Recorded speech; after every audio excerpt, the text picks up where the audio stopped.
தத்தே பிரத்யக்ர தாராதர லலிதகலா யாவளீ கேலிகாரம் லாவண்யஸ்யைக சாரம் சுக்ருதி ஜனத்ருஷாம் பூர்ண புண்ணியாவதாரம் லக்ஷ்மி நிஷங்கலீலா நிலயனமமிருத ஸ்யந்த சந்தோக மந்தஹ சிஞ்சத் சஞ்சிந்தகானாம் வபுரனுகலயே மாருதா காரணாத தத்தே பிரத்யக்ரதாராதர லலிதகலா யாவளீ கேலிகாரம் தத்தே பிரத்யக்ரதாராதர லலிதகலா யாவளீ கேலிகாரம் லாவண்யஸ்யைகசாரம் சுக்ருதி ஜனத்ருஷாம் பூர்ண புண்ணியாவதாரம் லாவண்யஸ்யைகசாரம் சுக்ருதி ஜனத்ருஷாம் பூர்ண புண்ணியாவதாரம் லக்ஷ்மி நிஷங்கலீலா நிலயனமமிருத ஸ்யந்த சந்தோகமந்தஹ லக்ஷ்மி நிஷங்கலீலா நிலயனமமிருத ஸ்யந்த சந்தோகமந்தஹ சிஞ்சத் சஞ்சிந்தகானாம் வபுரனுகலயே மாருதா காரணாத சிஞ்சத் சஞ்சிந்தகானாம் வபுரனுகலயே மாருதா காரணாத தத்தே பிரத்யக்ரதாராதர லலிதகலா யாவளீ கேலிகாரம்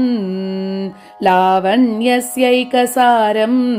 சுக்ருதி ஜனத்ருஷாம் பூர்ண புண்ணியாவதாரம் லக்ஷ்மி நிஷங்கலீலா நிலயனமமிருத ஸ்யந்த சந்தோகமந்தஹ சிஞ்சத் சஞ்சிந்தகானாம் வபுரனுகலயே மாருதா காரணாத தத்தே பிரத்யக்ரதாராதர லலிதகலா யாவளீ கேலிகாரம் லாவண்யஸ்யைகசாரம் சுக்ருதி ஜனத்ருஷாம் பூர்ண புண்ணியாவதாரம் லக்ஷ்மி நிஷங்கலீலா நிலயனமமிருத ஸ்யந்த சந்தோகமந்தஹ சிஞ்சத் சஞ்சிந்தகானாம் வபுரனுகலயே மாருதா காரணாத.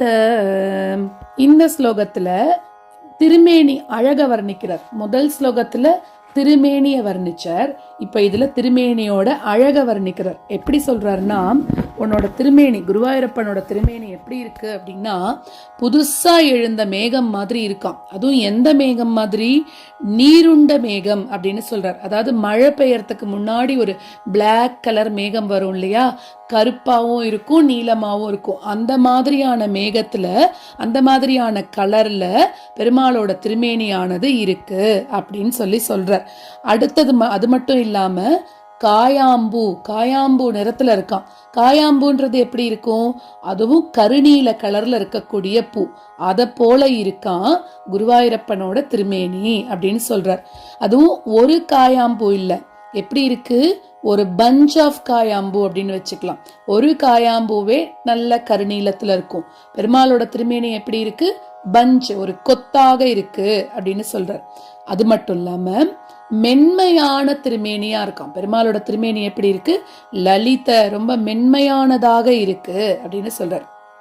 அப்புறமா திருமேனி லாவண்யமா, அதாவது அவ்வளோ அழகா, அழகுக்கு இன்னும் கொஞ்சம் இது போட்டு சொன்னா எப்படி இருக்கும் அந்த மாதிரி அவரோட அழக வர்ணிக்கிறதுக்கு வார்த்தை தேடி தேடி ஒரு வார்த்தையா போடுறார் பட்டத்திரி இந்த இடத்துல. அவ்வளோ அழகா லாவண்யமா இருக்கான் குருவாயூரப்பனோட திருமேனி. இன்னொன்னு என்ன சொல்றாருன்னா, அழகே வடிவெடுத்தவர் தான் நம்மளோட குருவாயூரப்பன் அப்படின்னு சொல்றார். அவர் பார்க்கறதுக்கு எப்படி இருக்கார்? அதாவது நல்ல செயல்கள் பண்ணிட்டு இருப்பா இல்லையா மக்கள்லாம், அவ பண்ணக்கூடிய அந்த நல்ல புண்ணியங்கள் செயல்கள் எல்லாம் பண்ணக்கூடிய நல்ல மக்களோட கண்களுக்கு முன்னாடி அவளுக்கு கிடைக்க வேண்டிய புண்ணியங்கள் எல்லாம் ஒத்தாப்புல முன்னாடி வந்து நின்னா எப்படி இருக்கும்?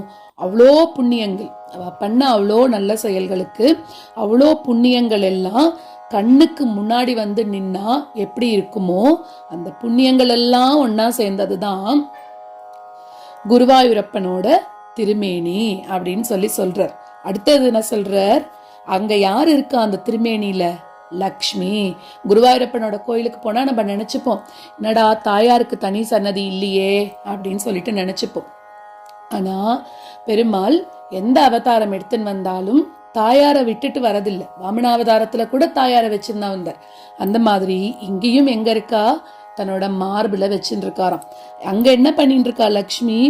எந்தவித தயக்கமும் இல்லாம விளையாடின்னு இருக்கக்கூடிய இடமாக பெருமாளோட திருமேனியானது இருக்கு அப்படின்னு சொல்ற. சோ ஒன்ன யாரெல்லாம் தியானிக்கிறாளோ அவளோட மனசுக்கு பேரானந்தத்தை பொழியக்கூடிய உன்னோட திருமேனி, அந்த திருமேனியை தான் நானும் இடைவிடாமல் தியானிக்கிறேன் அப்படின்னு சொல்றார் 6வது ஸ்லோகத்துல. தத்தே பிரத்யக்ரதாராதர லலித கலா யாவலி கேலிகாரம் லாவண்யஸ்யைகசாரம் சுக்ருதி ஜனத்ருஷாம் பூர்ண புண்ணியாவதாரம் லக்ஷ்மீ நிஷங்கலீலா நிலயனமமிருத ஸ்யந்த சந்தோகமந்தக சிஞ்சத் சஞ்சிந்தகானாம் வபுரனுகலயே மாருதாகாரணாத்.